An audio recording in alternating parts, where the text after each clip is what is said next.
Bienvenidos, hoy nos vamos a meter de lleno en un relato de intriga política, de ambición y de guerra total. Parece ficción moderna, pero viene de un texto antiguo. Estamos hablando de la rebelión de Amlixi que se narra en el capítulo 2 de Alma. Es una historia fascinante. Totalmente.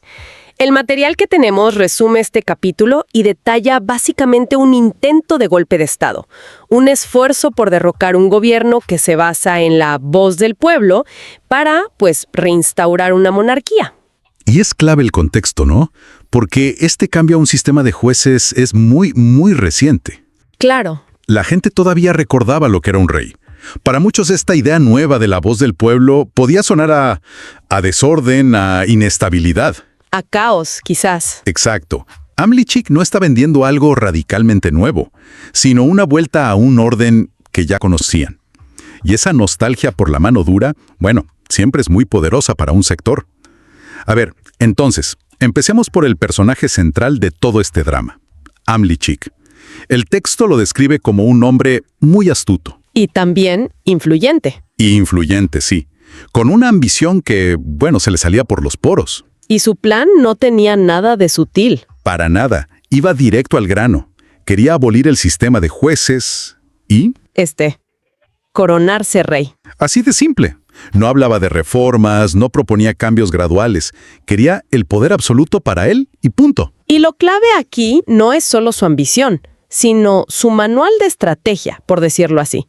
Él no sale de la nada. Claro. Primero, se posiciona como el hombre fuerte, el que va a traer orden frente a un sistema que puede parecer lento o débil.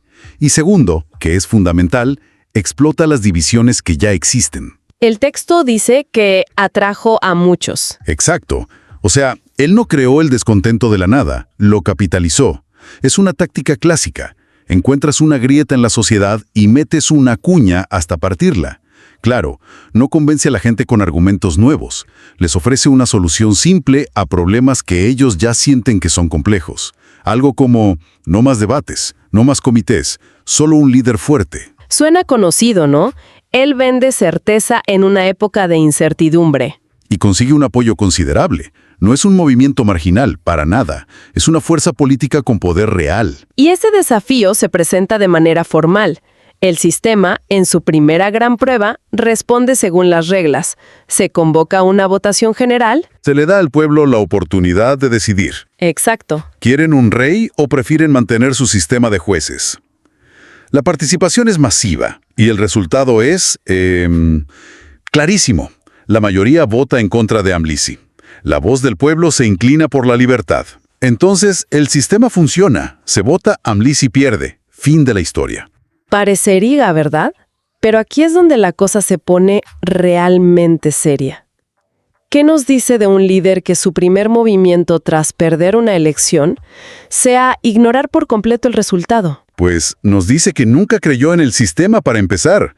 O sea, para él la votación no era un referéndum, era un trámite para confirmar su poder. Claro. Y cuando el resultado no fue el que esperaba, simplemente descartó el proceso. Es la mentalidad del las reglas solo aplican si gano. Es un desacato total al sistema que dice querer liderar. Totalmente. Y es el momento en que un movimiento político cruza la línea y se convierte en una rebelión.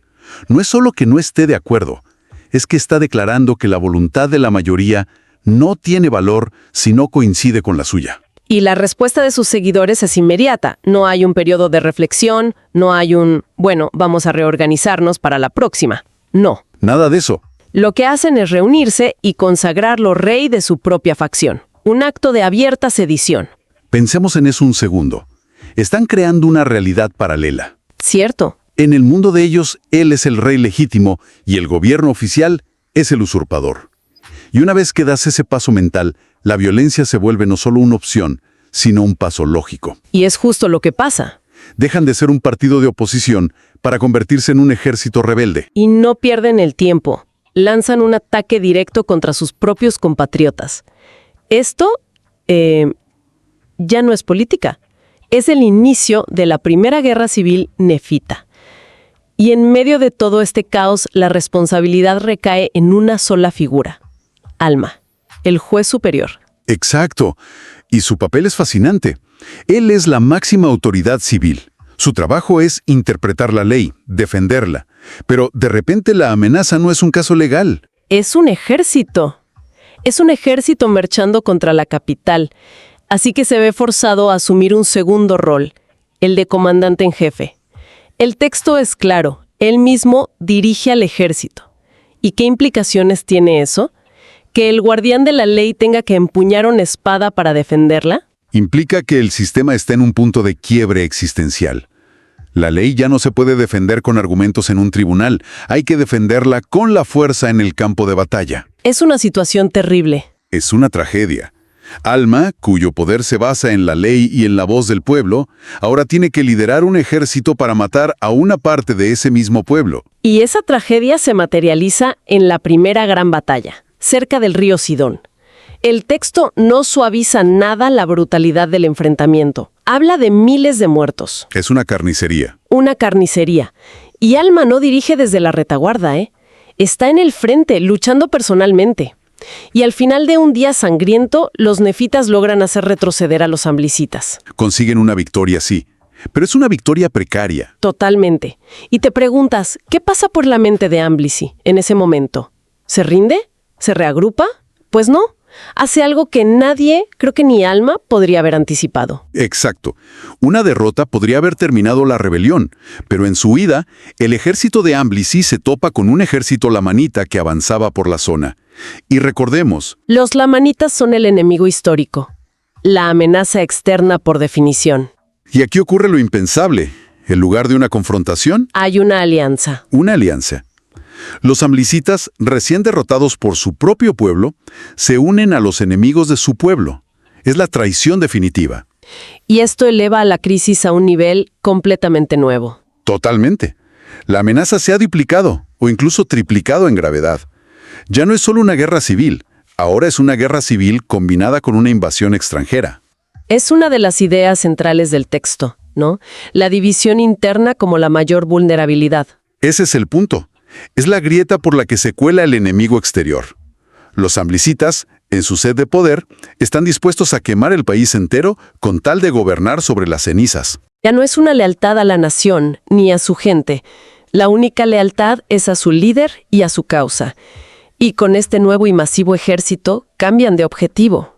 Ya no es una rebelión, es una campaña de conquista. Y marchan directo a la capital, Saraemla, para destruirla.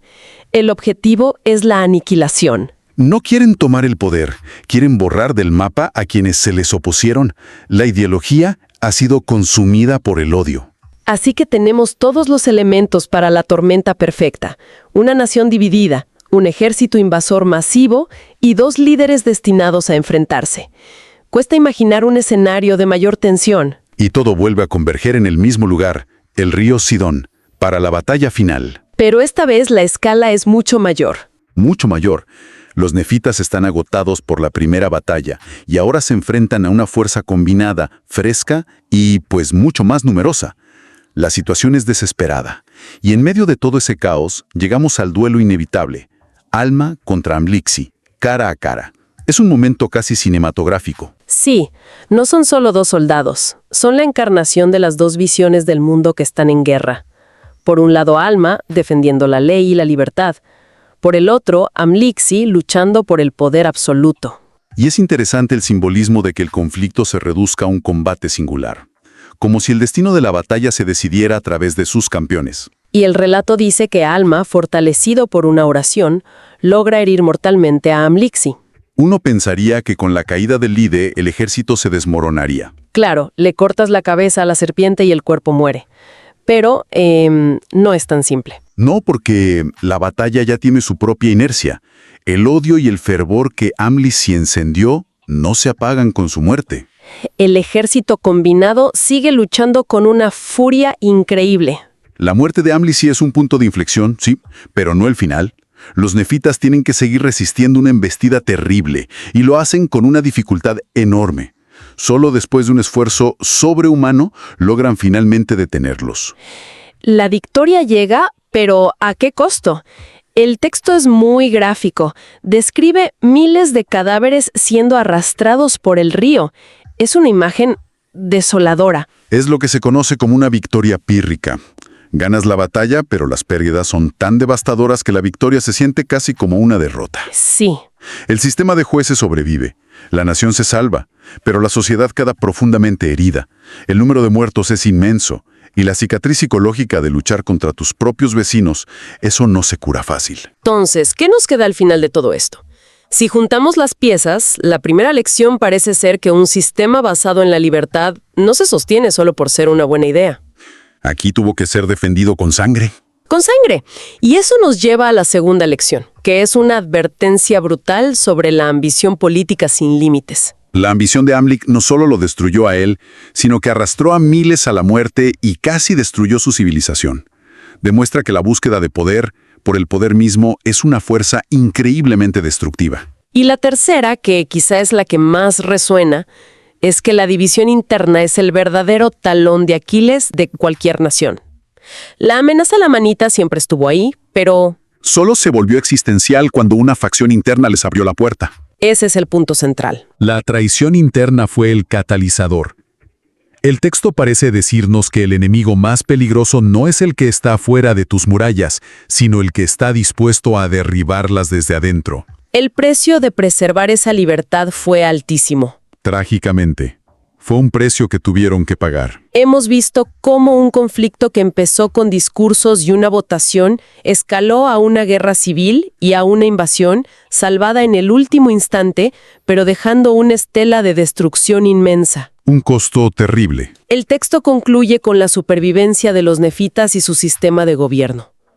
Pero queda una idea flotando, una pregunta que el relato no responde del todo. ¿Qué cicatrices deja en una sociedad el saber que una parte de su propio pueblo estuvo dispuesta a aliarse con un enemigo externo para imponer su voluntad? ¿Cómo se reconstruye la confianza después de una traición de esa magnitud?